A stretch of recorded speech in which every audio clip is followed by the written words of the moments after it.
From the dawn of civilization, mankind has used written language to convey life in its everyday form. From grand adventures and tales of fantasy, to real stories of love, politics, and war. Writing allows us to document every detail of our existence as humans. It allows us to tell stories and convey messages in hidden detail that can only be revealed through a look into our minds and souls. Thousands of years of work, poetry, prose, and language have led us to a very important work of fiction that may reveal more about society than we ever thought possible.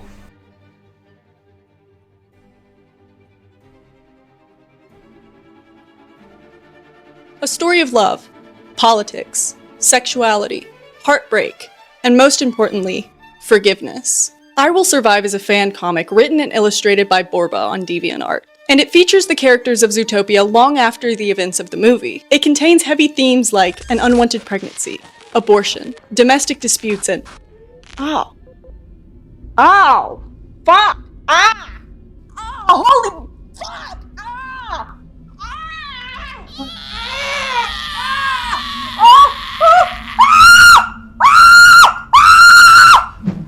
Ow! Jesus Christ, Mary! Fucking...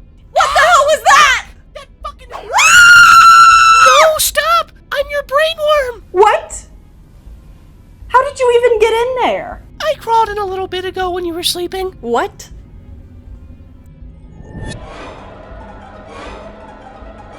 Oh, so why were you in there? I eat thoughts. Oh. Wow. Yeah, I got a little hungry after a little bit. You're kinda sad a lot, aren't you? Okay, wow. Yeah, you gotta die.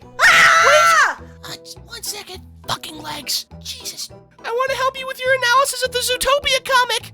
I know you've been thinking about it for a while. Yeah, you know what? I could use some help. This video's not gonna make itself.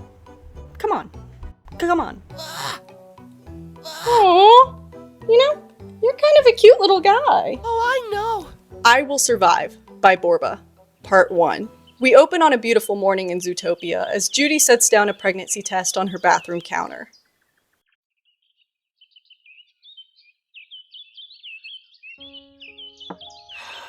Come on, let's go. Sweet cheese. Nick, come on, wake up. We're off duty today. Nick, I have something important to say. Just text me, please. Nicholas, I'm serious. Okay. Jeez, when you call me Nicholas, it means that I'm in great danger. You bet. May I take a shower and do other things before you ruin the rest of my day? Yes, it'd be good, I think. Whew, I'm feeling so much better now. Well, what is this important thing you want me to know? Nick, I'm pregnant. Nice try, Fluff. You almost got me, as if it were even possible. Your nose is twitching. So it means carrots. Are you sure is it for real? Yes, it is. I just took a pregnancy test and... Judy! Oh, Judy, this is the happiest day of my life. I love you, Judy. I love you so much. You've made me Nick, the happiest please, mammal on stop. Earth. Oh, sorry. I didn't hurt you, did I? No, Nick, you didn't. But this isn't the problem. Problem?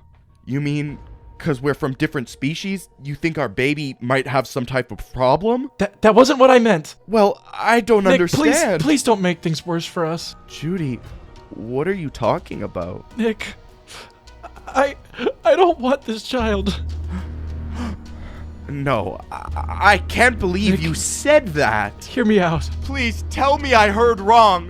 Why, Judy? Let me explain, Why? Nick. So explain yourself. Why don't you want our baby? There's no baby yet. I'm just in my first month of pregnancy. And you decide on your own that this is gonna be the last month? Ain't you... Nick, let's talk about it like adults, right? Right? Okay.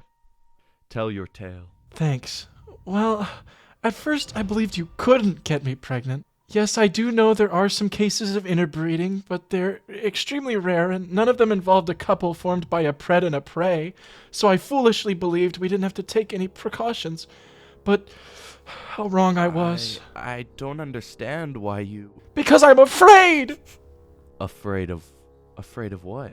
Well, In part, I fear our child might be, some kind of freak. You really think so? Why not? It isn't impossible. Moreover, a baby of yours might be a little too big for me. You don't know for sure. Nobody knows, and it scares me. So, what you're saying is, hey Nick, even if you can get me pregnant, I don't want to have children with you? Did I hit the mark, Judy? Nick, I should have had this talk with you earlier, and I'm really sorry for not doing so. And you have no idea how hard it is for me to have to tell you these things, but I must say that there is another good reason, and it is my career! What? You know I'm about to be promoted to lieutenant, and if I accept this risky pregnancy, my career will be halted for months, or years, or even forever. In the worst case scenario, if I suffer any sequela of an ill-fated pregnancy, it's not only my life and my career that are in danger here, Nick. I become a symbol, an inspiration to those small mammals out there who also want to help make Zootopia a better place to live. The more I am successful in my career, the more they get confident in their own abilities. For this cause, to make this dream come true, I did my best and sacrificed many things, and I don't want to let these achievements slip through my fingers like sand. That's it. Your career. I should have known you were going to throw it in my face, but you surprised me, Judy. I thought I knew you, but I was wrong. You don't have the right to say that to me! You know who I am, you know what I am, you know what's at stake for me since we first met! And you know full well that I did everything for my career! Yeah, I do know. It seems like you could even kill our baby for your career. Nick! Nick, forgive me, I lost my temper. Nick? Nick, I beg you, please forgive me. You don't need to do that. I didn't want to hurt you. Please don't leave me this way. I need you. I need you now more than ever. Trust me when I say I still love you. Nick? Judy? What would have happened if your mother, while pregnant with you, had decided to interrupt her pregnancy? Nick, it's useless. I know it. I'll tell you what would have happened. If you hadn't been born, Judy, this world would be as bleak as ever, and without your light, I'd still be on the streets, living a meaningless life. That's not true, Nick. I'm sure you would. Judy, listen. There are people who make a difference in this world, and you are one of them. Even being a little bunny, you stopped an absurdly nasty conspiracy and helped change the minds and hearts of millions. To me, things like these could never even happen without you. Nick. For God's sake, Judy, give this unborn child the opportunity to do the same. I beg you, please, let your light continue to shine through him or her. No. As I said before, it's useless. I'm sorry, Nick, but I've made up my mind. My body, my rules. I see. Any chance you might change your mind? No, Nick. Neither will I. Nick! Don't go away! Please stay with me! Let's talk more about this! You want to talk? Well, there's something I'd like to know. Why didn't you keep it a secret from me? I mean, why didn't you just get rid of our child without me knowing anything? It wouldn't be the most honest thing to do. What? I thought you deserved to know. It'd have been better for you, for us, if you had kept me in the dark about your premeditated sin. Goodbye, Judy. Nick, where are you going? Don't worry, I will survive. Nick, if you walk out the door, you don't have to come back anymore. Nick! Oh, no! Nothing lasts forever. Even an apparently everlasting love that has triumphed over the odds and many challenges may eventually come to an end. This may be the end of Nick and Judy's relationship, but this is where we start our video. Hi, my name is Dolly Zombie-verse. Let's talk about the Zootopia abortion comic and analyze absolutely everything we can about this fictional universe created by Borba. Part 1. I will survive. The very first thing we need to establish here is our characters and who they are in this specific universe. Now, if you're watching this video, that most likely means that you have watched the source material for this comic, Zootopia. If you haven't already done that, why are you here? Go watch that first, then come back. Shoo. Go. But let's take a look at the information we already have on our two main characters here. Judy Hopps is a rabbit from rural Bunnyborough. She has 275 siblings, and is the first of her kind to be a part of the Zootopia police force. She's caring, daring, and is a representation of if you can dream it, you can do it. Nick Wilde, on the other hand, is a red fox from Zootopia. He worked as a con artist until teaming up with Judy Hopps to take down the mayor for conspiracy. You know, predators going missing, blah blah blah. You watched the movie, right? I didn't. So what are you here for again? I had to do some looking on this one because it's a common misconception, but canonically, Judy and Nick are not a couple. What? I thought they kissed in the movie. You said you didn't watch it. I lied. Shut up and sit there for a minute. Okay? Nick is a hustler, as evidenced in the movie. He says it himself. And it's visually shown throughout his behavior throughout the entire movie. From the popsicle scam to using his criminal knowledge to outsmart other criminals. He's also portrayed as someone who is manipulative and a little bit shifty. Even though he changes for the better at the end of the movie, we are going to treat this character as if he's just as complex as a real-life human. And even though humans can change, a lot of times long-learned behaviors are hard to change. And we as humans, or in this case an animal with human consciousness, can revert to old behaviors during stressful situations. We are going to treat Judy with the same mindset here. Now, Judy isn't the perfect bunny that everybody portrays her to be. Even in the movie, it's shown that even though she is a good bunny by an ethics standpoint, she still is selfish in some ways. I primarily noticed this at this one very specific part in the Zootopia movie. In Zootopia, when Judy realizes that the night howlers are plants and not wolves, she races to go find Nick after being kind of a racist dick to him. Now, when Judy finds Nick, she doesn't immediately begin to apologize for her actions towards him earlier in the movie. She starts by rambling about the case, not even taking into account Nick's feelings towards her at the time. Shortly after, though, she does apologize to him. But the important thing to note here is that she led the conversation by talking about her job, showing us, the audience, that the job does take priority over everything in her life. It's subtle, but Judy does prioritize her job over Nick, even if it's subconscious. So you think they both can't change? I do. I think everyone can change. But I only have one movie and an animated series to go off of to establish who these characters are. So we gotta work with the info we do have. So let me get this straight. Both are complex characters who are humanized through subtle conversations or actions? Yes, Judy is a good person who can be selfish due to her drive and ambition, though. And Nick has trauma that makes him choose to be a bad person, for lack of better words. Nick has trauma? Oh, okay. So it's established in the Zootopia movie that Nick was in fact hate crimed at a young age for being a predator animal instead of a prey animal. We see this in a flashback when Nick is talking about wanting to be a junior ranger scout. After his mom worked hard to get him a uniform, he showed up to his initiation for the junior ranger scouts, only to then be pushed to the ground and forcefully muzzled by the other prey animals in the club. This led him to become a very closed-off person who has trauma surrounding his identity. What? Brainworm, the entire movie is a pretty in-your-face allegory for racism. Even though it's about racism, they do kiss though, right? We just went over this. They don't kiss. According to the director, Nick and Judy becoming romantically involved is not canon. They are strictly platonic. What about the "you know you love me" scene? It's platonic. I say way freakier stuff to my friends. And we are just friends. So, Borba has studied this universe inside and out, taking note of these character traits from both Nick and Judy. He uses these already well-established characters to create a story that I believe to be an accurate portrayal of both characters in this scenario. In the first few comic panels, Nick's character is shown to be somewhat selfish, not taking Judy seriously as she tries to wake him up. He brushes her off by just saying, "Oh, just text me." Once Nick is fully awake, though, he immediately starts to shift all the blame onto Judy. Before he even gives her a chance to speak, he asks to shower and enjoy his morning routine before Judy quote-unquote ruins the rest of his day. He says this in a half-sarcastic remark, as we'll find out later. By doing so, Nick is indirectly telling her, "Hey,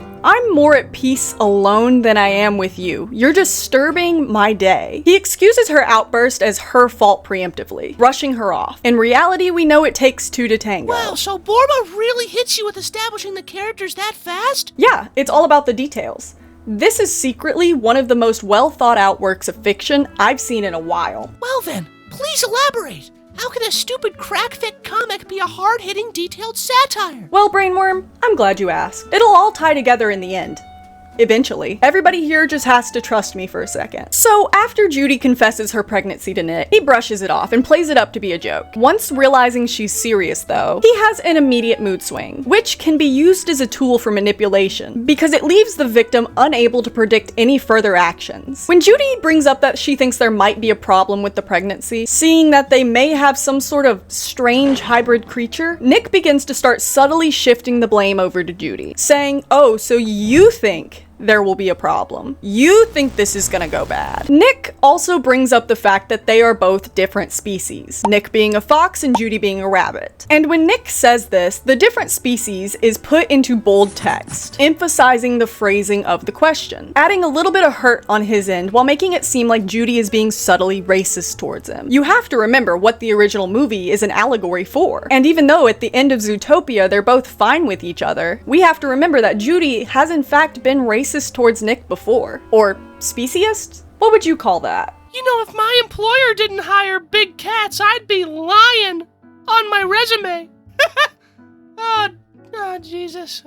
Don't know why I asked. But how do we know that manipulation was the author's intent here? Well, Brainworm, I couldn't get in touch with the author, so I have to go off of the previously established information we do have already on both of these characters, plus the media we do have, discounting all the new teasers for the Zootopia 2 movie, where Nick and Judy are in therapy. Dolly, look at Nick's shirt. What is it? Wait a minute. Is that? Oh my god! Holy shit, Brainworm. Oh my god. I'm sorry. They have to know. The animators have to. There's no way this comic did not make its way back to them. Focus for a second. We talk about the art in this?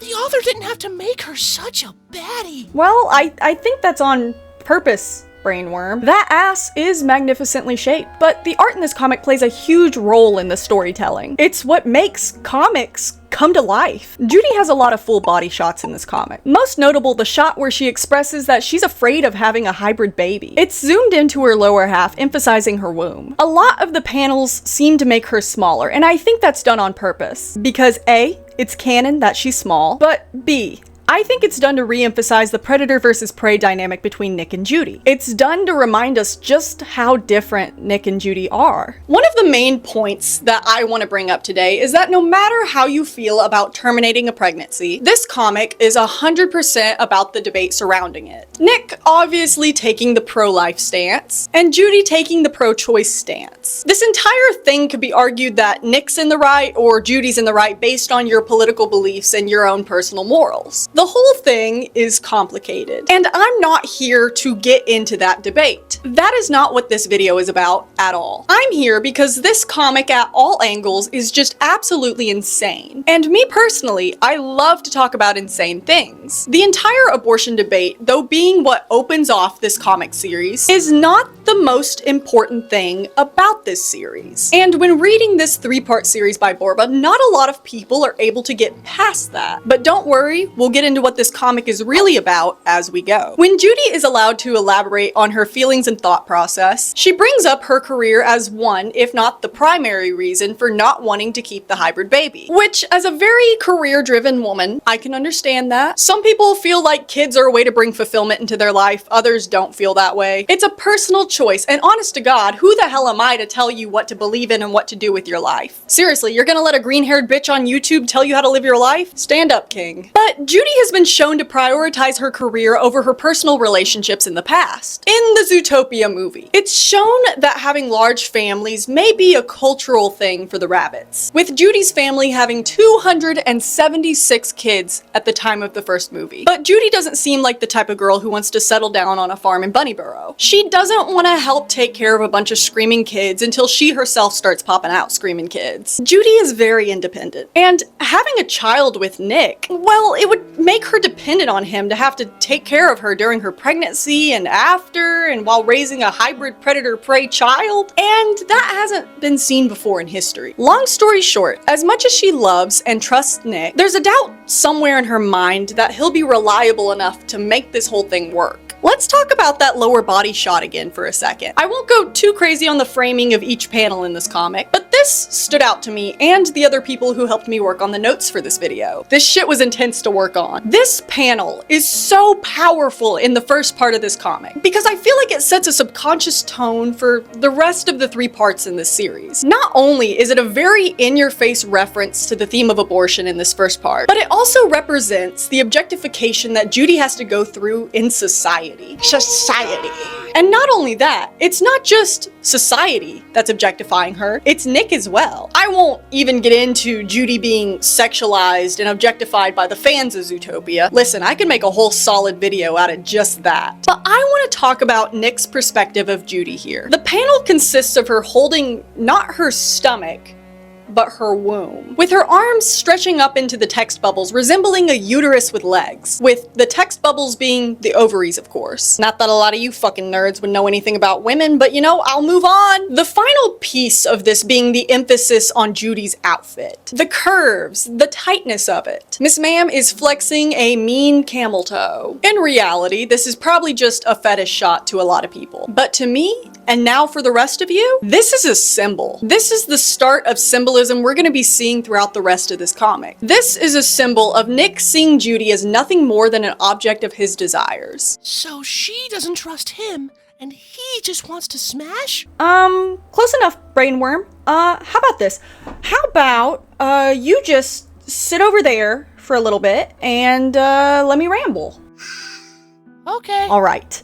So after we get the womb shot, Nick twists Judy's words back around, and he hits her with the, "Oh, so you don't want to have a baby with me." He's accusing her of having other motives besides what she's saying, which I don't think is the case given Judy is characterized as very honest and straightforward about what she wants. Judy's stance in this comic is very obviously pro-choice. She's worried about the fact that baby, interbred species or not, will most likely cause her to have to change, or lose her career in law enforcement altogether. A very valid fear for anyone who's carrying a pregnancy. There's another shot emphasizing the womb, reinforcing objectification not only from her partner, but from society as well. When Nick realizes that Judy is still pregnant and independent, he doubles down on his need for control in that moment. Nick's reaction to everything going on in this comic tells us exactly what we need to know about Borba's version of Nick Wilde. In the comic, Nick is characterized by his core traits in the movie, his original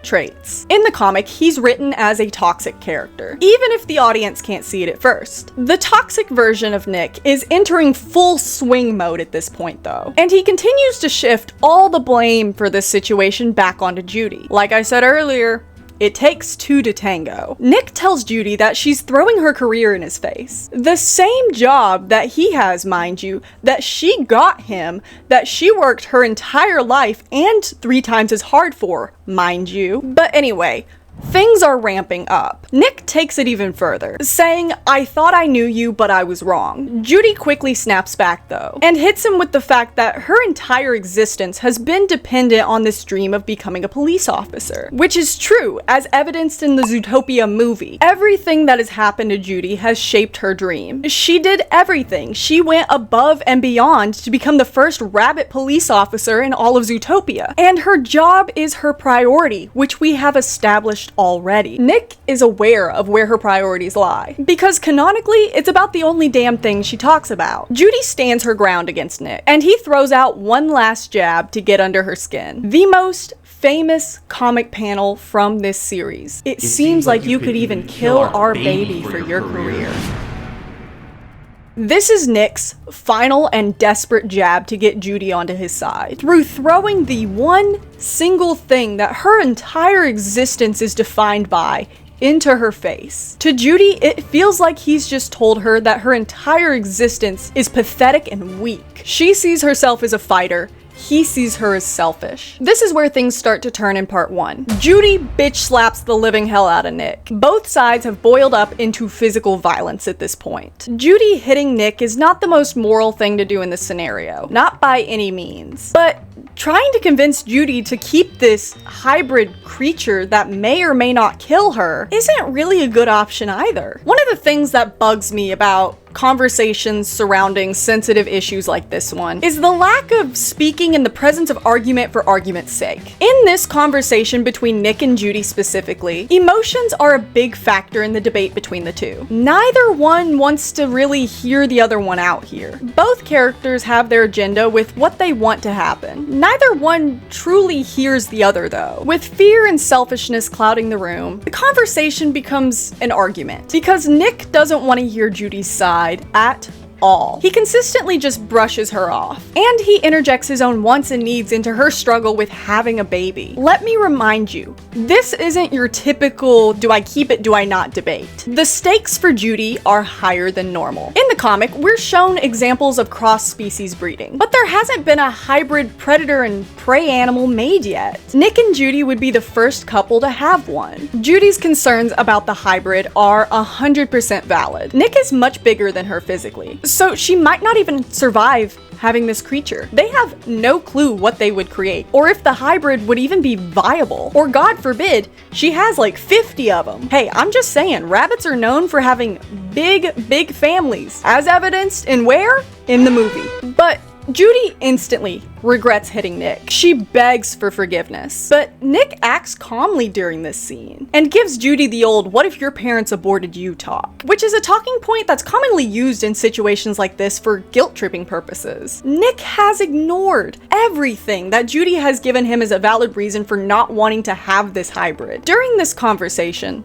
Nick places his entire life onto Judy, making her the one responsible for him being a better person. Me personally, I believe that that is a loser stance. Very beta, not very sigma alpha. While yes, other people are an important part in making a change to yourself, and especially making changes for the better, at the end of the day, only you can choose to be a better person. Judy being Nick's motivator for a good person isn't reflective of Judy, but it's reflective of Nick. Nick didn't have to do better. He didn't have to change, but he did throughout the course of the entire Zootopia movie. In the comic, we can assume through his actions here and further down the line that the only reason he chose to do anything good at all was because of Judy. While she's not dependent on Nick, Nick is dependent on her. We're gonna touch on this more in a little bit, but let me put this question in your head for a second. If you make positive changes for yourself only because someone else is encouraging you to, and those changes disappear the second that person is gone, did you actually want to make positive changes in your life, or were you just desperate for acceptance? Think about that for a second. Due to Nick's trauma as a child, I think in the comic, Nick's character is more about validation and acceptance from prey animals like Judy than he cares to admit, at very least in part 1. In the Zootopia movie, foxes have a reputation for being shady. They're considered dangerous by a lot of different animals. This is evidenced by Judy's parents giving her fox spray before she leaves for Zootopia, and Nick getting turned away by the elephants at the popsicle store. In the comic, we accept that the movie is canon to this universe created by Borba. Nick brings up the difference of species, and places the blame for the situation onto Judy. Nick then proceeds to pack his things during the ending of the scene, saying that without Judy, he genuinely would be nothing. He isn't confident in himself at all, and he thinks he needs validation and help from Judy to be a decent person, and not to do sketchy shit. But in reality, all he has to do is believe in himself with the same level of confidence Judy believes in him with. The only reason Nick fits the fox stereotype in this universe was because he was unsure of exactly who he could be with all of these stereotypes being pushed onto him at a young age. And while maybe he needed a push from somebody to unlock his full potential, he couldn't see that it was within himself all along. Nick doesn't need Judy to be a good person. He simply chooses to not see the positive changes that he's made. And he chooses to believe that he can't be a good person, especially not without some external source of validation, which we'll see more of later. As Judy pleads and begs with Nick to not leave, Nick gives us this whole spiel about how if Judy's mom had aborted her, his life would suck. He begins to beg with her back, saying that she should give the hybrid fetus a chance to save somebody like him. Judy then gives a very unsubtle nod to the debate around abortion, saying basically, hey, sorry, my body, my choice. And then Nick walks out, which is in his right to do. Situations like this are very complex and nuanced. What wasn't in his right to do, though, was berate her for her choice in the manner that he did. Nick places one last active blame onto Judy, because of course he does, saying that she should have just got rid of the hybrid without him knowing. Judy, of course, staying true to character, says, hey, it wouldn't be an honest thing for me to do. And just when you think Nick can't be any more cruel with his words, he says that it would have been better for her to keep him in the dark about her premeditated sin. The comic ends with Judy sobbing on the floor as Nick walks out the door, saying that he will survive, with or without her. Wow, that was an opening. Brainworm, this is only the beginning. We have a lot more to talk about with this comic, so if you have any questions, you need to just get them out of the way now. I have one. Who was the 35th president of the United States? John F. Kennedy, right? I don't see why that's relevant here, but, you know, okay. Oh, it will be. It's more relevant than you think it is. Okay. Viewers, please just ignore Brainworm. I'm gonna be real honest. I don't think he knows what's going on. I know more than you do. I eat thoughts, so I have a big brain. This is probably one of the dumbest conversations I've ever had in my life. So while I argue with Brainworm here for a second, enjoy a break from us. Part 2. Born to be Alive. Judy! Judy! Come on, open the door. I know you're home. Go away, Nick. It's 2 a.m. Besides, you're being quite noisy. Couldn't you just knock on the door? If you're gonna make such a fuss again, I'll have no choice but to arrest you for disorderly conduct. Is that all you have to say to me after a year? No. Leave me alone, Nick. And never come back. Nick! Move away from the door! No! I need to talk to you face to face. What is so important that made you come here at this time? Let me in, and I'll tell you everything, Judy. But believe me, if I don't talk with you right now, I might not have another day to live. All right, I'll let you in. Step back just a little bit, Nick. It's dark in here. The apartment looks the same. Everything. It's in its place. You didn't come here to talk about the furniture, did you? Jeez, how cold-hearted you are tonight. Nick, I'm not in the mood for your antics. I must be on duty at 8 a.m., so... Yeah, I do know. This is the first time we've met in many months, yet you only think about your job. Listen, it wasn't me who resigned from the police force. Unlike you, I have my duties. By the way, is it the alcohol that made you come here to see me again? It'd be nice if you have some coffee for me. What? Do you want some coffee? Right now? I think you know where the coffee maker is. Help yourself. Let me see. Yep, here we are. Still with some coffee. I just have to warm it up a little. Hot, hot, hot. Feeling so much better now. Much better. Minutes ago you said that your life was at stake. Well, did I say that? Yeah. It seems I did. Just as I suspected, you lied to me. No, I only hustled you a bit. So, your old self is back, alive and well. Didn't I tell you, Fluff? I will always survive. Always. Nick, you son of a— Oops. By the by. Say, did you do that? That? You mean my premeditated sin? Whoa! Oh my, did I really say such a thing? Sorry for the nonsense, Judy. Yes, Nick. I did. I forgive. I don't need your forgiveness. No, Judy, you got me wrong. I mean, forgive me. Forgive you? Let me explain. I miss you, Judy. Nick! I miss you so much. Nick, Judy, stop this and stand up. Hear me out. I did you wrong. I should have never left you. I'm sorry. I'm so sorry. I should have stayed by your side. You asked me to stay, but I refused to listen to you. I was proud enough to turn my back on you. To leave you was the hardest thing I ever did, but my pride pulled me away from you. From your love, Judy. I thought I'd be fine. I thought I could forget about you, how stupid and wrong I was. I regret bitterly for letting you face your ordeal by yourself. I was such a shameless coward. But believe me, Judy, I've learned my lesson and I've changed my ways. I'm begging you, Judy, could you forgive me for my past errors and my many flaws? What do you say? Will you please take me back? Oh, Nick. I didn't know you foxes were so emotional. However, you walked out on me when I needed you most. But... Shh. It's my turn to talk. Yes, I do know that we both made many mistakes and bad choices, but you did the worst of them all by turning your back on me. Judy, Where were you when the procedure went wrong? Do you know how much I missed you by my side when I was going through such a dreadful time? Did you forget that you were as guilty of my pregnancy as me? If you really loved me, you would have been strong enough to stay with me. That's all I asked for, Nick. Your support. Instead, you just gave me the cold shoulder and walked out on me. Maybe everything would have been quite different if you had stayed by my side. Maybe I hadn't even... Anyway, all these things are in the past now. And yes, Nick, I forgive you for being such a shameful coward, but... It's too late for reconciliation. I'm sorry, Nick. Time for you to go. Judy, please give me a chance. Nick, you're hurting I can't me. live Let without go you. of me. Let Judy! Are you okay? Need help? Shay, I told you to stay in bed. I can deal with Nick by myself. Shay? Bed? Judy, who's this woman and why is she in our bed? Oh no. You replaced me with another fox? A female fox? I think you'd better say Vixen. How?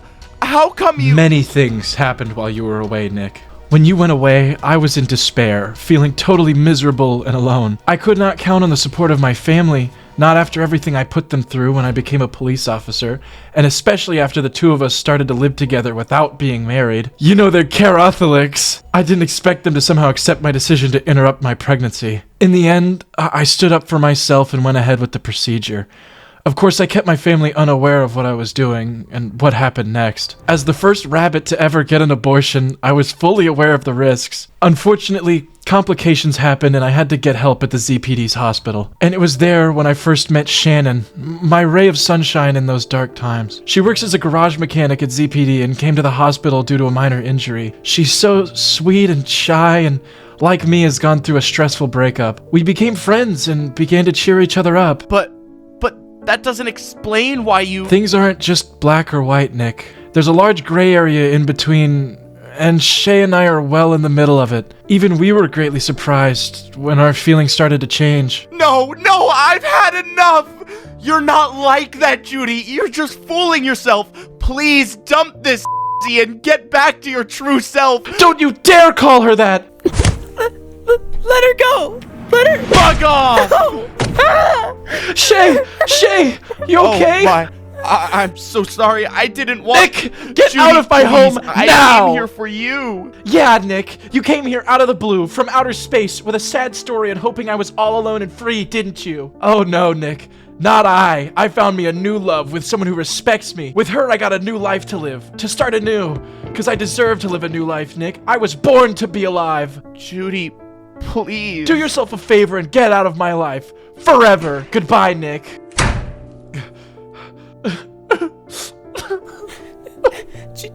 Judy, are you alright? I'm better now. Much better.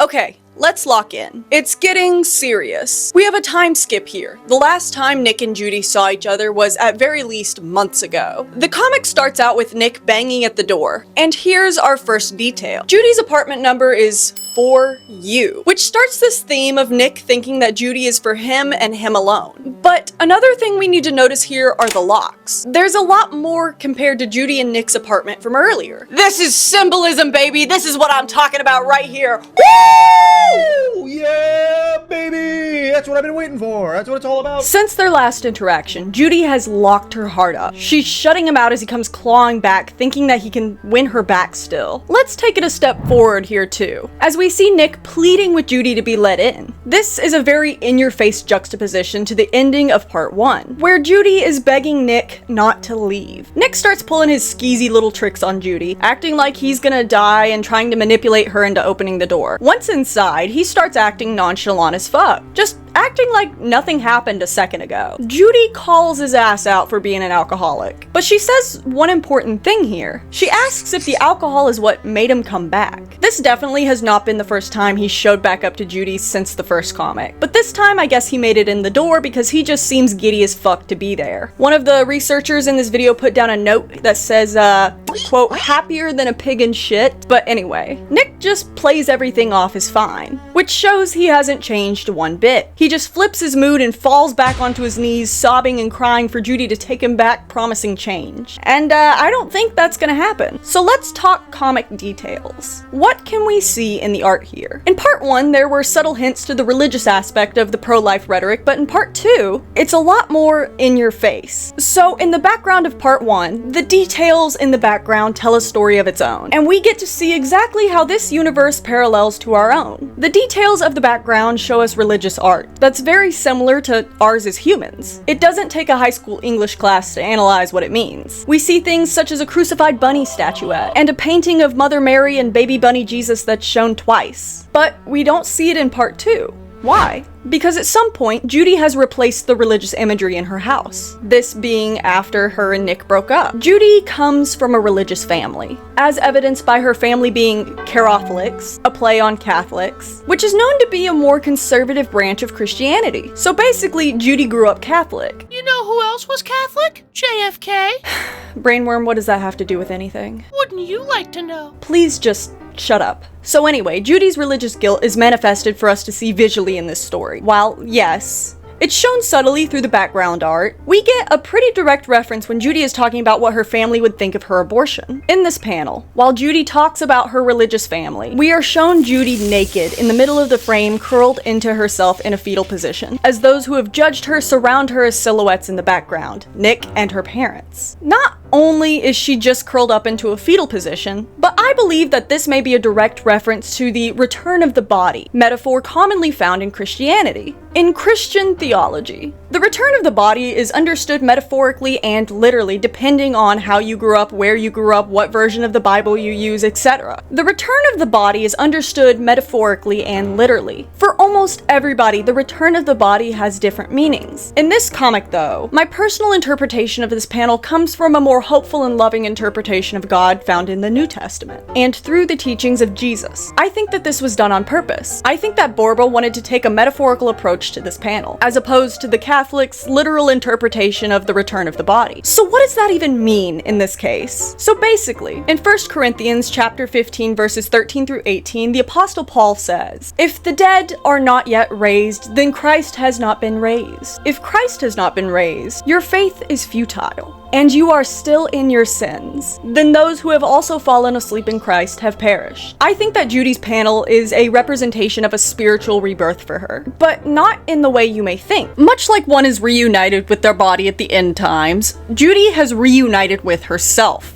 She is renewed. The conversation surrounding abortion is a big theme in this series, and you almost cannot have a conversation debating it without showing the moral argument that's typically accompanied and backed by using a religious talking point for it. According to the pro-life stance, which one can argue uses a more religious tone in its debate, Judy has sinned. In the eyes of her family, in the eyes of Nick, and most likely in her own eyes as well. She has sinned. Judy Hopps is a sinner. Now, when we take a look at this panel again, let's look at the pattern in the background. What does it resemble? Oh, I know. What do you think it is? I spend a lot of time in brains. It looks like someone's synapses are firing off. Wow.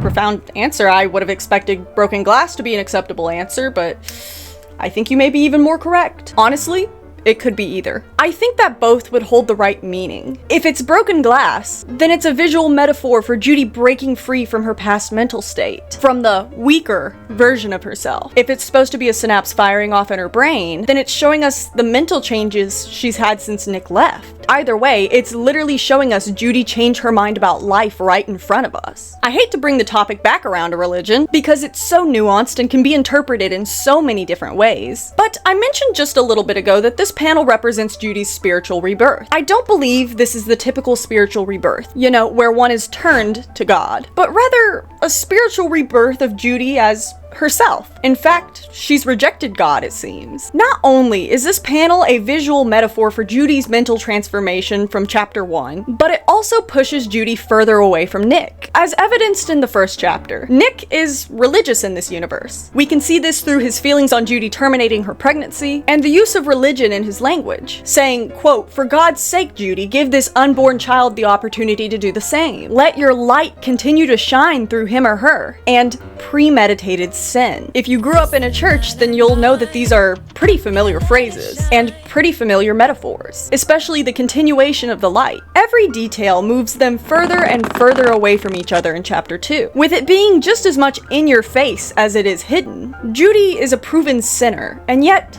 in this story, she has redeemed herself without the Lord. Too often we enjoy the comfort of opinion without the discomfort of thought. What the fuck does that mean, Brainworm? It means Judy thought about what she needed to do to turn her life around instead of just sitting around like a little bitch and listening to everyone else. Yeah, but like, where did the quote come from? You picked that up from someone else you crawled into while they were down, or what? JFK.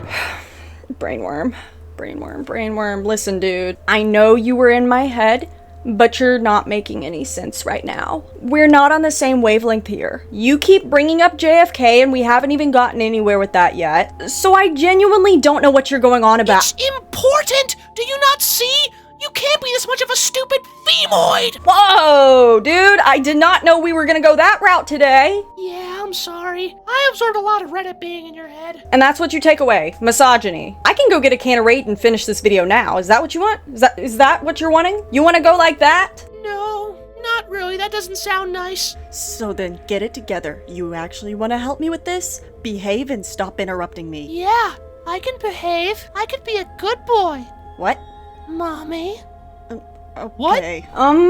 Okay, so back to the topic at hand. Despite everything going against Judy in her life pretty much always, during her darkest time, Judy is introduced to Shay. Jackie Kennedy! Alright, shut up. You are starting to piss me off. I wanted to have a nice informational video about this prestigious comic, and then you pop out of my nose and decide you want to be a backseat YouTuber? I think the fuck not.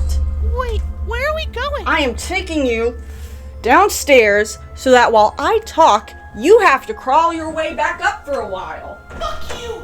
You'll never figure everything out without me! Oh, you little shit, you wanna talk to me that way? You wanna talk to me that way? The next parts of this footage have been redacted by the Monsters Among Humanity organization in order to preserve the integrity of everyone involved. We thank you for your patience. Stupid worm did 2 tours on RFK's head and thinks he fucking knows everything because he's an expert. Should have seen the way it talked to me when, oh. Shit. Okay, we're back. And we're back. Sorry about that. Let's get back to the topic at hand. So Shay, Judy's new girlfriend. Let's talk about that. In the comic, when Nick meets Shay, his entire world stops. This is the moment where Nick realizes that he's lost all control over Judy, and he'll never have her again. It's very simple why Judy chose Shay over Nick. She was there for her when he wasn't. Shay showed Judy the respect she deserved. Judy even calls him out, saying that he came here hoping that she was single and ready to fall back into his arms. Of course, we've already categorized Nick as manipulative in this comic, but the levels of dramatic that he is willing to reach in order to try to win Judy back in a desperate plea occurs here. Nick falls to his knees, sobbing and begging Judy to come back. He even drops a slur towards Shay, blaming her for being the reason why he can't have Judy all to himself. I'm not sure if it was actually a slur, but the way he said it definitely made it feel like one. The situation escalates from here. Judy and Shay are locked in. They look at each other with love in their eyes, pure adoration. Nick is distraught by this, and he attacks Shay in her own home. Homophobia isn't cool, Nick. She didn't pick you, now move on. Being a Reddit-pilled loser isn't fun either, Brainworm! Slut! Also, I see Judy has a type. She's real for that. But anyway, there's some more metaphors here we have to talk about. And some characterization of Shay I think we should address before Brainworm gets back. I can still hear you, bitch! Judy has a bit of a clothing change here. When we go into Judy's apartment, she's not wearing the revealing skin-tight clothes that we saw in part 1. She's covered in loose and comfortable pajamas. This is also a visual to show us how Judy has changed. In this new life that she's built with Shay, she doesn't have to be seen as an object anymore. She doesn't have to sexualize herself in order for her partner to like her. She's finally free to be a person before she's a womb. Or in this case, a sentient rabbit. Even the lighting in part 1 is different compared to part 2. Judy's apartment is shown as light and comforting in comparison. We touched on it earlier, but most notably the background paintings have changed from a more religious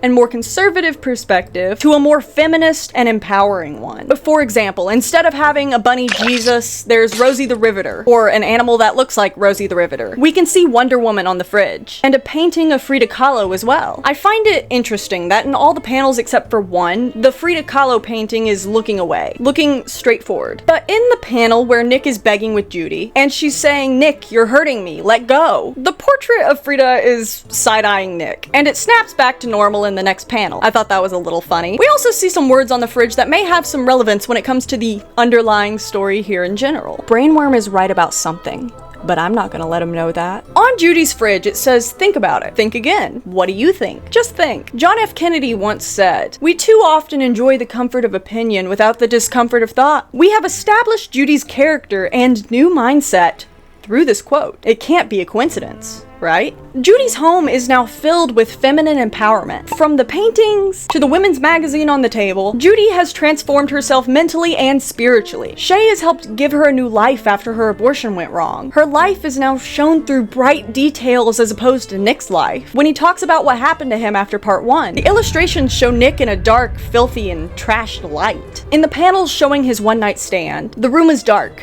dirty, and sad. There's cigarettes and beer bottles strewn about. This is our visual representation of Nick at his rock bottom, and it is a full contrast to Judy. The author has separated them as far apart as possible in part 2. They are no longer intertwined. Near the end of this comic, we see color introduced, as Judy describes Shay and the relationship that they've built together. When they kiss, the world turns to color, while Nick is sinking even lower into his greed and lust, becoming even more black and white. Judy's life is now filled with brightness and color. Let's focus on Shay for a little bit here. Shay and Judy meet when Judy is getting help after her abortion goes wrong. Shay is characterized in a very specific manner here. She's shown as slightly timid, sweet, caring. I'm up another step, you ghoul! Wait till I get up there! I swear, I will ruin you for putting me down here! Seems our local incel worm is struggling to get back up here. In the meanwhile, after watching Nick become so homophobic and pathetic that he physically cannot contain himself around a happy couple, let's take a look at part 3, shall we? Part 3. Never say goodbye. The color! It's like TV! Roll it!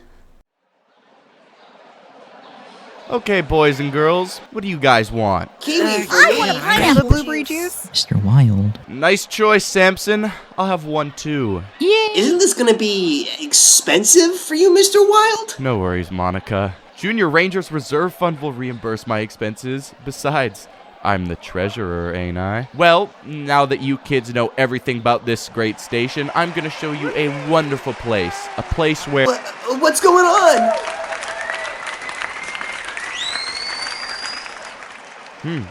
It looks like a VIP's coming here. And I think I know who it is. Mayor Fox! Hooray!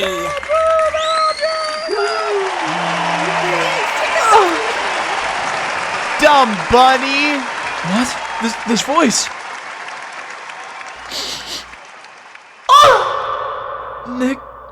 Nicholas? Long time no see, Carrots. Or should I say, Your Honor? No, you don't have to. By the way, I'm glad to see you're doing well. Oh, you mean this? It's just my irresistible fox charm. It grows over time, you know. Oh, you. Something wrong, Mayor Hobbs? No, not at all. I just found a longtime friend of mine. I see. Oh, wow. This is what I would call a mammal wall. There are reasons for this, Nick. Say, is it like this all the time? Believe me, this is just one of the downsides of becoming empowered. Mr. Wild? Hey, that's not fair. Miss Mayor, if you don't mind. Oh, sorry. Let the kids come closer, Wolverton. Yes, ma'am. You know Mayor Hops, Mr. Wild? Let's say she and I cracked a lot of criminal cases some time ago. 10 years to be exact. Is it true, Mrs. Bear? Yes, it is, darling. Mr. Wilde and I were cops, and great buddies. And we were also one more thing, weren't we? Nick, please. But this part of our history is just water under the bridge now, right? Mr. Wild. Well, bygones are bygones. Carrots, let me introduce this adorable little bunch to you. So you finally became a junior ranger scout, right? Har har, how funny. I'm the leader of the Zootopia pack and a successful entrepreneur. Okay, kids, introduce yourselves. Magnificent Samson Swinton. Great Major Barbara Bardson. 10-star General Monica Moosebridge. Trooper Roger Raccooner. Trooper Nicholas Pibarus Wild Jr. Proudly at your service, ma'am. Nicholas Wilde Jr.? Yep, he's my pride. He's the little piece of me that I gave to this world. He always makes this face when I say that. Oh, Nick, he's so cute and handsome. Yeah, I know. It's called genetics, my dear. I'm so happy for you, Nick. And your wife, too. So, you didn't fail to notice this. Of course, and I'm quite sure she's a very special woman. Yes, Carrots. She is. By the way, you're still stunningly beautiful, Judy. And I would dare to say you're more beautiful now than ever. Thank you, Nick. I'm glad you have no hard feelings. Well, rest assured that I never had such hard feelings for you, sweetheart. Same here. Unfortunately, not all mammals think so. Huh? What do you mean? I'm talking about politics, Nick. Almost all Zootopia's citizens, even those who didn't vote for me, approve and do support my full mammal equality program, the very reason why I was elected. But there are these small, radical groups that are against this integration and don't want me to be reelected. There are pro-preds and pro-praise groups, each with their own twisted agendas, but they all only have one goal: to overthrow Zootopia's democratic government and impose their prejudices and biased views. That'll never gonna happen. I think so. They are just a handful of delusional weirdos. Very dangerous weirdos, anyway. So this explains your bodyguards, but Judy, wouldn't it be safer for you to stay away from public places? Believe me, if I do so, the extremists will think they defeated me and become stronger. No, Nick. I'm not gonna bury myself in a burrow. I'd rather— Excuse me, Your Honor, but they just arrived. I hope I'm not slowing you down. Not at all, Nick. Please, come with me and see why I came here today. The place is clear, sir. Everything is ready to welcome Mayor Hop's wife and children. Hi, Mom Judy. Mommy Judy, I missed you. I missed you too, my cupcake. I was so homesick. I love you, honey. I love you too, Pumpkin. Mwah. Oh, Mr. Wild. Hi, Shen. Mrs. Hops. I don't know if you're gonna believe me or not, but I'm deeply sorry for what I said. And what I did to you that morning, I was a major jerk, and I've done wrong. It was one of the worst things I did in my life. Well, I really, really hope you'll forgive me someday. It's all right. All right, Nick. Just call me Shay. Thank you. Thank you so much, Shay. Stu and Bonnie sent you many hugs. Gosh, it's been a while since the last time I was at the Burrows.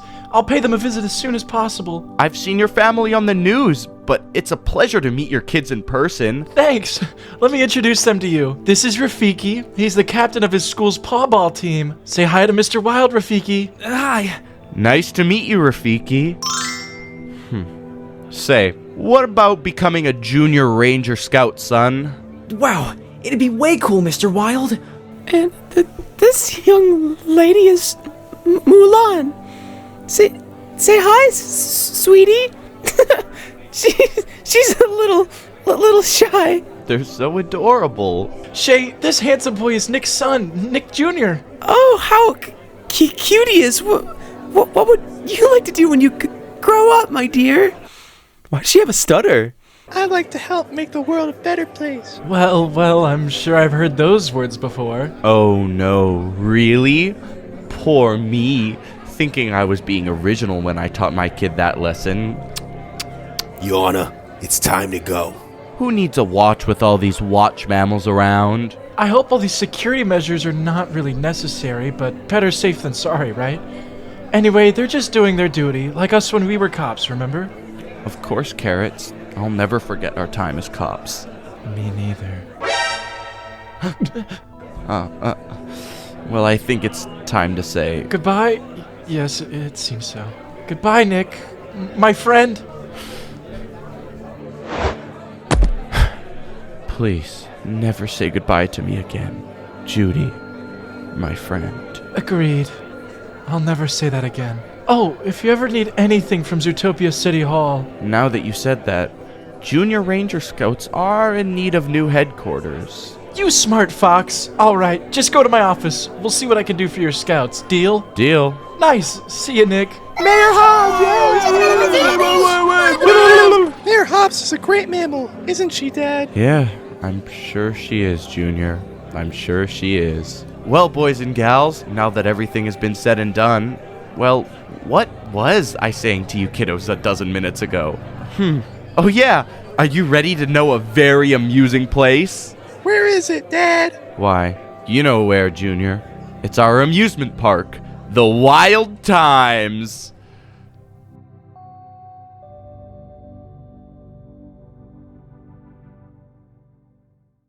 Gee Willikers, we're in color now. A strong visual change has occurred in this chapter, and we'll talk about that, but first let me just say, I'm pretty sure brainworms have infected my entire crew for this video, because looking through the notes I have here and the audio clips, apparently everybody had a moment in part 3 where they thought Nick was pregnant. It's this panel right here. So yeah, the notes say exactly, quote, brief intermission to acknowledge the impreg scare. The worms in my brain are too loud. As soon as I saw Fat Nick, my first thought was impreg somehow. Doctor recently prescribed me with touch grass. Unquote. God bless, I guess we have a lot of brain rot here, but anyway. Let's get down and dirty and talk about the last part of this comic. At the start of this video, I mentioned just a few of the things that this comic was about. And one of the things I mentioned was forgiveness. This is the part of our story where we get to see growth from both sides. Nick has seemingly changed his life for the better at some point. He's finally fulfilled his wish to become a junior ranger scout. But not just a scout leader and treasurer. This one little line tells us so much about the change in Nick's character. At the beginning of this comic, Nick was characterized as shifty, untrustworthy, and even downright manipulative at some points. He was known as a thief, even in the Zootopia movie. But he's grown enough to not only be trusted with money, but taking care of kids as well. Even though he is spoiling the kids probably a little bit more than he should. Okay, maybe he shouldn't be the treasurer, but he's got the spirit here. Nick is at peace with the fact that Judy is no longer a part of his life. And he's at peace with the fact that Judy is not romantically involved in his life anymore. He even has his own son, meaning at some point he found peace enough in his life to start a family of his own after the events of Chapter 1 and Chapter 2. Nick overcomes his own fear of having a meaningless and directionless life at this point. Chapter 3 begins from his perspective. In the comic, the presence of color represents peace and happiness within oneself. This chapter opens from Nick's perspective, meaning that he has found his joy. He is a leader for the Junior Ranger Scouts, something he didn't think he'd ever be able to do as a child due to the prejudice from his fellow members. Not only has Nick changed, but the world around him has changed. Nick's son is a representation of this changed world. Nick Jr. is a carbon copy clone of his dad. I believe Borba intentionally did this to show the progression of society in the Zootopia universe. Nick Jr. resembles his father, a fox who was thrown to the ground and muzzled for wanting to be part of the Junior Ranger Scouts, for being a predator animal. Now, his son is a part of the Scouts, and his fellow Junior Rangers resemble Nick's bullies as a child, with the majority of them being prey animals as well. From this, we can see that Nick has healed his inner child, and he's now experiencing things that he never thought would be possible for him. He's healing, he's getting better and doing better, he's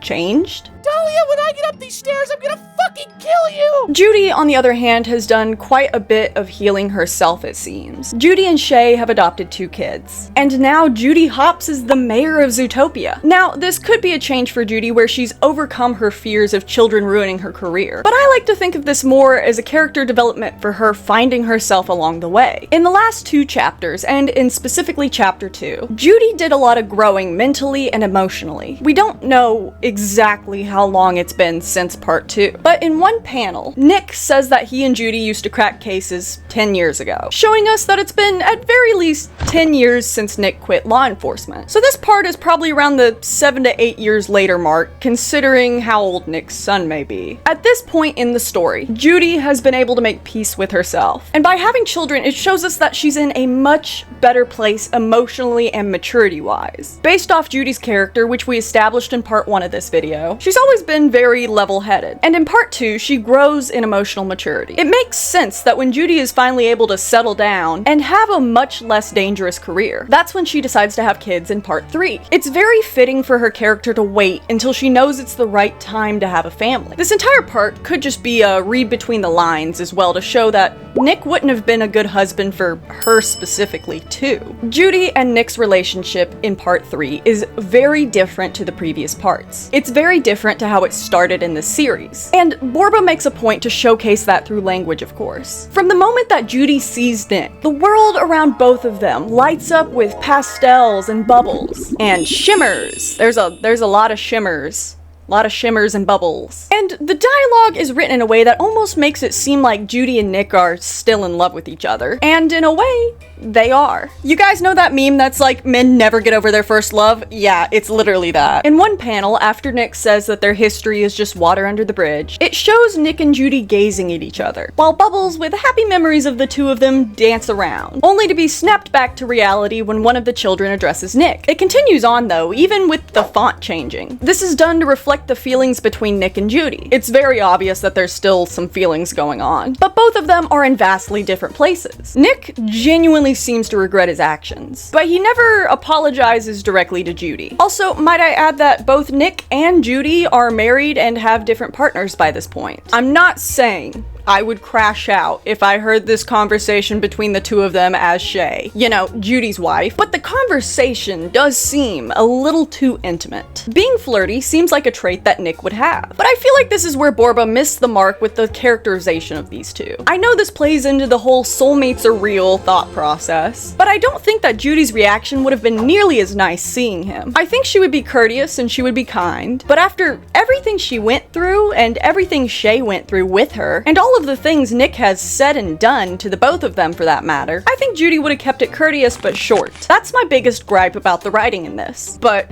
both Nick and Judy had to separate to grow. I don't know if you guys have seen La La Land, but this feels very La La Land to me. Even though Nick and Judy do somewhat acknowledge the unhappy moments of when they were together, I don't think both understand the severity of the relationship. Nick and Judy were bad for each other. In toxic relationships, this tends to happen when you look back. We only want to remember the good parts of things, which is what Nick and Judy are doing here. They don't fully address the elephant in the room. And I'm not talking about the elephant in the background of the art here. It's not the place or the time to discuss their relationship, but I don't think things should have moved as quickly as they did. It's wonderful that they both have happy endings, and it's wonderful that they both can seem to extend forgiveness to each other. But I feel like this whole part was just done so that the reader could have a little bit of joy after being exposed to the first parts of this. The comic ends on a happy note, and it has this warm, heartfelt ending where Nick apparently owns an amusement park. Good for him. That's really fucking weird, but you know what? I'm rocking with it. I don't understand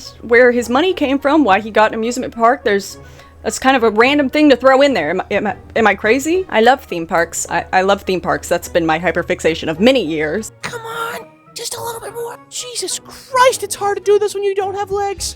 Stairs are not fucking accessible to worms. She can't do it. She can't not address it. This was supposed to be my moment. The professor will crush me if I don't succeed. I have to get back into her head. Is this comic art? Well, unfortunately, yes. Art is supposed to evoke emotions. It's supposed to comfort the disturbed and disturb the comfortable. And I feel like this comic series does a good job at that. There are so many layers to the storytelling that can only be done on purpose. Despite the fact that this is just simply a story about finding oneself and overcoming conflict and absolutely nothing else at all. It does seem to pull off the complexities of this debate around abortion. In a way, this is camp and satire told through a really, really well illustrated crack fic for some reason. Why did the author take this so seriously? Was he cackling and, rubbing his little devious hands together while drawing the close-ups of Judy's camel toe? We may never know. Did a gooner accidentally stumble upon greatness while making this comic. There's so much attention to detail here that there had to have been a specific goal in mind. Perhaps simply a monkey on a typewriter created this script from the randomness of the universe. Maybe Borba isn't even real. I have a theory that Borba is actually an animator at Disney, but I won't get into that. The detail to this comic is simply too spot on for the author not to have official character sheets. Even the details of the background are almost identical to scenes in the movie. And Nick's shirt in the second Zootopia movie matching with his shirt from the comic could be a little thought trail there for you. No, she's gonna miss it! She's gonna miss the whole point! Thankfully, there's no other themes or things in this comic we need to talk about. This broad is too stupid to see it! She can't do this video without me! Absolutely nothing at all. First I get sent here to spy on her, and now she's ruining my moment of great intelligence! This whore! This emo whore! Except for one thing.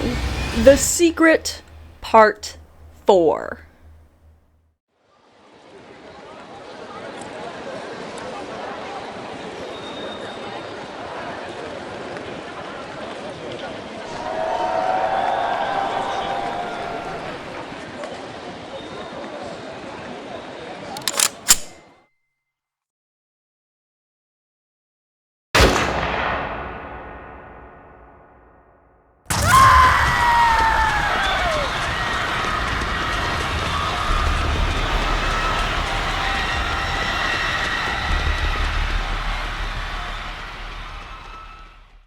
Fun fact, there is a second part to part 4, but this is where it ends on Imager, so I'm gonna call this canon. The Zootopia abortion comic is a story of love, politics, sexuality, heartbreak, and forgiveness. But this is also a story of losing religion, gaining faith in yourself, and John F. Kennedy. Let's restart from the beginning. And so, my fellow Americans, ask not what your country can do for you, ask what you can do for your country.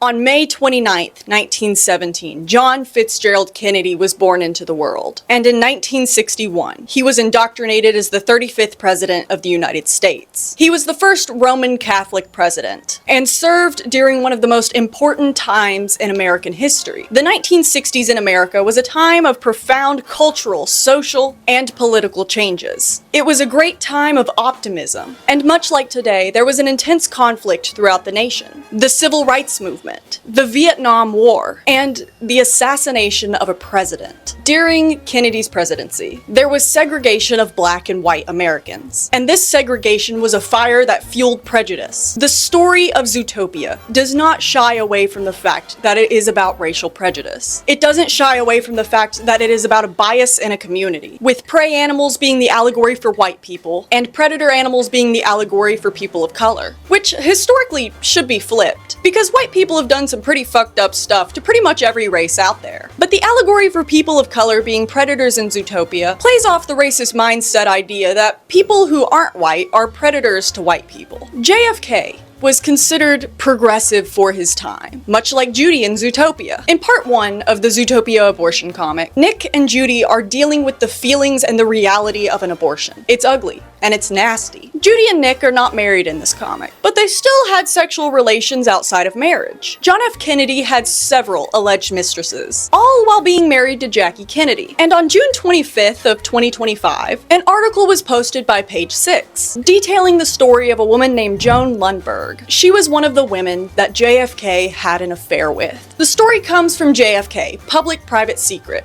written by J. Randy Taraborelli, and it's a book that dives into the former president's public and private life. According to the book, JFK pressured this woman into having an abortion. This is where the parallels between JFK and Judy Hopps begin. Judy is pressured by Nick to keep it. The themes of dealing with an emotional and stressful event like an abortion are present. The tension is high, and the emotional struggles of either side are shown. But the parallel gets deeper when we see that Judy and Kennedy's reasoning for the abortion are the same, their career. In part 2, we are introduced to the character of Shay, which at the time we couldn't see, but she is the Jackie Kennedy to Judy's JFK. In part 3 of the comic, Nick almost feels like Judy's affair. There's details of Judy's life that play into this JFK narrative, which we can see in part 2. From the words on her fridge resembling famous Kennedy quotes, to her being raised Catholic or Catholic, like JFK. Part 3 and part 4 of the comic are the most in-your-face with it, though. Judy F. Kennedy is facing an extremist right-wing group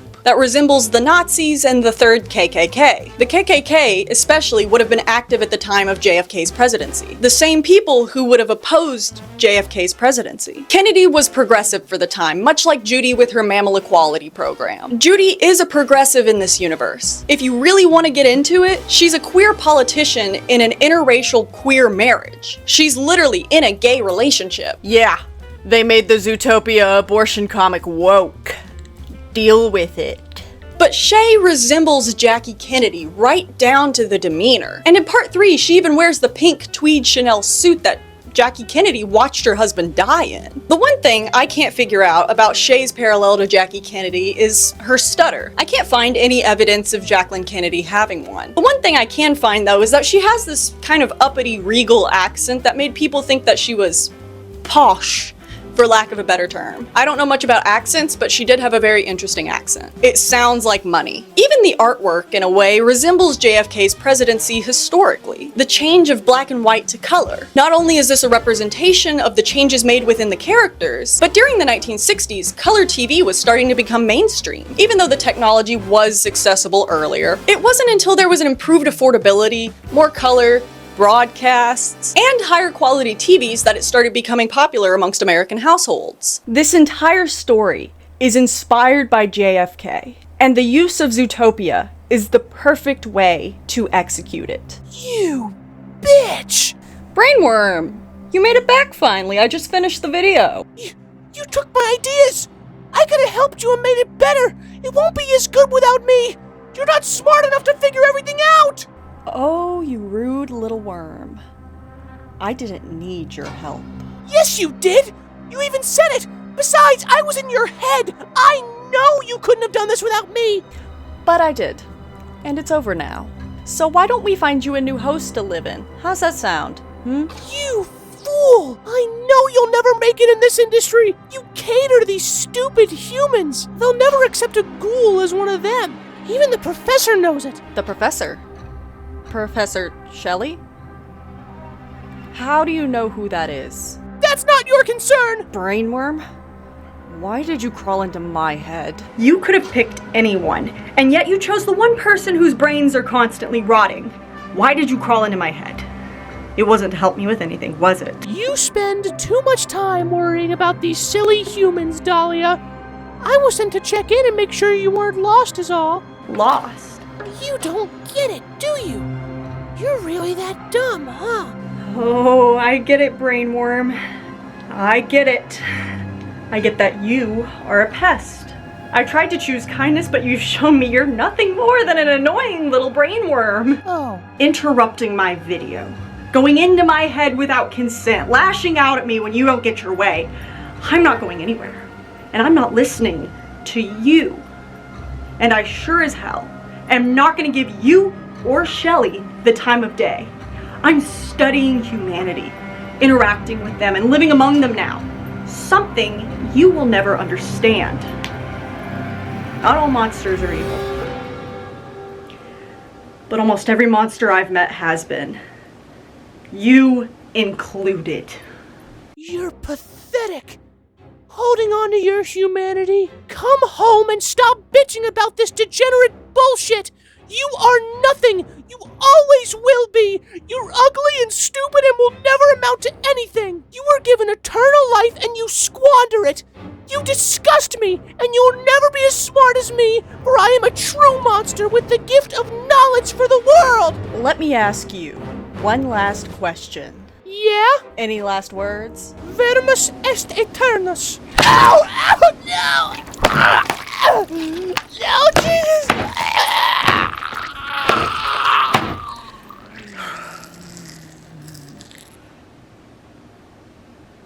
Stupid brain worms. They always forget they can only infect men.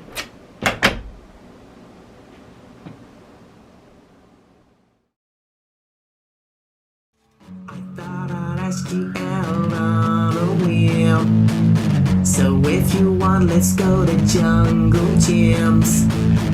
Or if you'd like, we'll go to medieval times. We'll get some tattoos way past their prime.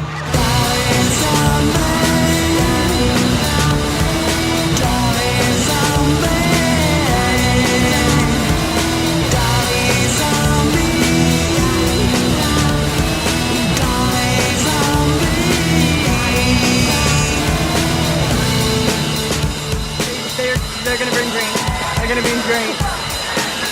God, I love alcohol. You know, sometimes mommy wants to be a little bit of an alcoholic, okay?